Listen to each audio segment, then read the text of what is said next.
It's the Elijah Show. Special edition. I'm kidding. Hi, you guys. It's the Elijah Show. I'm Elijah Jagers, obviously. So this is my technically fourth, but third episode because I'm still working on the third episode. So today our topic is going to be about embodiment of your true self. So it's kind of that thing where you know how people are always like, it's always a certain type of person, but people are always saying how oh, well, you just don't see the real me, or, that's not how I am, or, just different scenarios of that nature.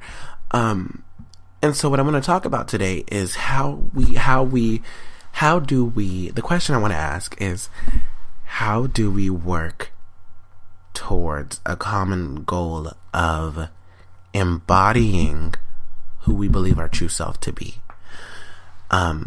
So you don't really get anywhere when you're saying, oh, that's not who I am, especially because most of the time when people say that, it's in an apology. Stop apologizing for your actions. First of all, got a little hood there. I'm not saying to stop apologizing for your actions entirely, but if you constantly do the exact same thing over and over again, and you find yourself apologizing, you might as well just stop apologizing, because there's no point. Because if you keep saying that's not who I am, whatever, and you keep doing the same thing, that looks like that is exactly who you are. So if you don't want people to view you as in a certain light, or in a light that you've been constantly viewed as, you have to kind of do the work to start proving yourself to be who you say you are. Which means, like, so let's say if you say, I'm a wonderful person, I'm kind, I'm generous, but I never see you out there, like, you don't ever donate any money, you don't go to charity events, you don't do any volunteer work. I'm not saying that you have to do that to be generous, but I'm saying, I'm not saying I'm not saying to go out of your way to do this, but I'm saying you have to start walking in what you believe to be your truth. You can't just say that you're a nice person and then walk around being a bitch to everyone. That doesn't work. So you have to you have to sit down and you have to write things out. You have to write, I would say, get a piece of notebook paper, and you could do it now if you wanted to. You get a piece of notebook paper and you write down the question, how do I think other people view me? Question mark. Answer the question. 3 to 4 sentences, 1 sentence, 1 word, whatever. Then the next question should be, what are some words that other people have said to describe me? And if you've never heard it, maybe ask around. Write that down. Next question. What do I see myself as? Question mark. Write that down. I would say elaborate on that a little bit more, maybe a paragraph or 2, or however long you want that to be. And you need to answer that, and you need to be in depth.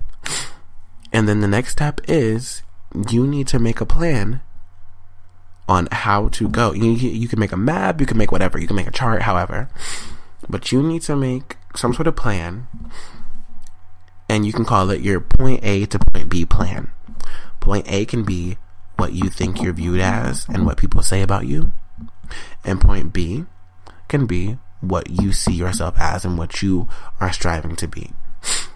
You can draw yourself a roadmap, you can draw bubbles, dots, whatever, bullet points, and you need to make a list, and you need to stick to a plan of how am I going to get to this goal of this is who I am, and it's not just who I see myself as, but it's who everyone sees me as. Of course, not everyone is going to see you as the same thing, but this is commonly what people think when they see me, or this is what people say when I ask them, how do you see me, or how would you describe me to someone else?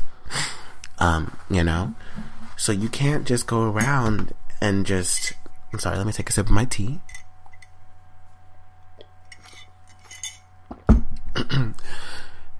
you can't walk around being negative and call yourself a positive person. Even if you do want to be a positive person, you're not a positive person until you start to act like one. And part of that comes with maturity. And for some people, it just means that it's time for you to grow up. You can't still be doing the same childish things. For some of us, I know I have already turned 18. Some people haven't turned 18 yet, but some people need to know that you can't just randomly steal from stores after you turn a certain age, because you can be tried as an adult. And if it's a higher amount of stuff in price, you can go to jail for that. It's not just fun and games anymore, especially when we get to this point in life that a lot of us are at. Our teenage years start to kind of dwindle, and you can't get lost in this effervescence, or whatever you want to call it, of being young and dumb. You can't just say, "Oh, I'm just young. I don't know any better." You do know better. If you didn't know better, you wouldn't say you don't know any better. But going back to the whole thing about apologizing, it's like, let's say your friend tells you some vital information about another person, and they say, "Please don't tell this person this." And you say, "Oh yeah, like I keep secrets all the time, like you can trust me."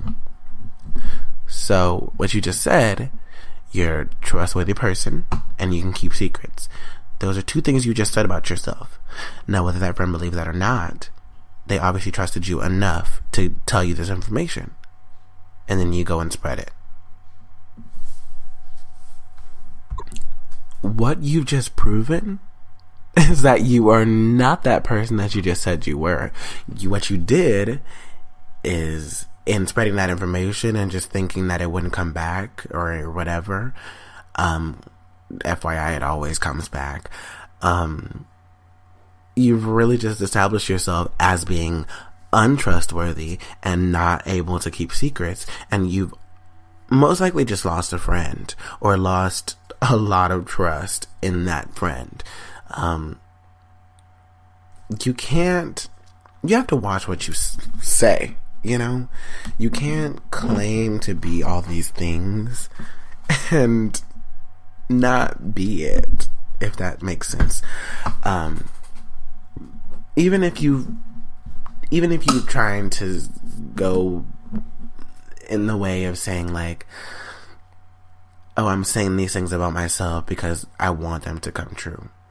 Even when you try and speak things into existence, there's still work that you have to do in order to manifest that.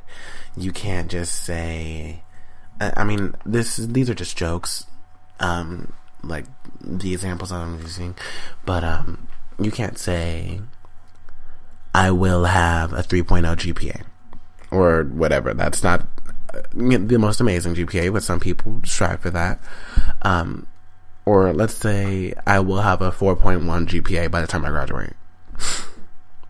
If you don't do any work in class, you talk, you're on your phone, you're not putting in any effort, but you're like, "Oh, I'm speaking this into existence," and that's a pipe dream. You are not doing any work to work towards that goal of saying, "This is who I want to be," but you believe that this is just gonna happen for you. Nothing just happens out of thin air. You have to work hard for it. Even facets of your personality. You can't say that you are an artist when you haven't done any of the studying. You haven't taken a class. You haven't, worked hard to perfect your art. You can't say you're a dancer if you've never set foot in a dance studio. You can't say you're a singer if you've never put in any work and, try to make yourself better, you have to, all these things, you have, like, the things that you're saying, people say it to make themselves sound better than what they actually are, or sound like a better person. But the thing is, it's not that it's unattainable, but you have to strive and work towards being that better person for yourself if you actually want to believe that about yourself and want other people to believe you as well. We're kind of wrapping up on this episode. It's kind of just a quick little wrap up. But I just want to remind everybody that you have to put in the work before you can stand up and say, this is who I am, and nobody can tell me otherwise. If that's not actually how you are, people can tell you otherwise. And of course, people are going to think what they're going to think. So be careful when you're doing these questions and these steps, because you can't just ask Jane Doe or John Doe, how would you describe me? You have to ask people that actually know you. And you can't be biased. You can't ask your best friend to be like, oh, you're so amazing. No. You need to ask real people, honest people, these questions. And you need to start doing the work to embody who you say you are. That inner you that you want people to believe you are. And I'm not saying that you're not on the inside, but a lot of times who people are on the inside is a complete 360 from what most people see on the outside. And that's the problem. And it'll continue to be a problem until you get down and do the work to actually be this person, this wonderful person that you say you are, and just embody that inner you that you say you are. I just want to remind everybody to love each other and embrace each other and be kind to one another, and stop apologizing for things that you're constantly doing because you aren't sorry. This isn't like a read towards anyone or anything. I'm just saying, what's the point in apologizing and saying, oh, that's not really how I am or who I am. Like, I've never acted like this before. Well, you did now. So you can't say never because you just did. So we're going to wrap up real quick. Thank you guys for tuning in if you are listening right now. And if you actually stayed through the whole 13, 14 minutes. So thank you guys and have a wonderful morning, night, noon, afternoon, day, whatever time you're listening to this show. And have a good night. Thank you.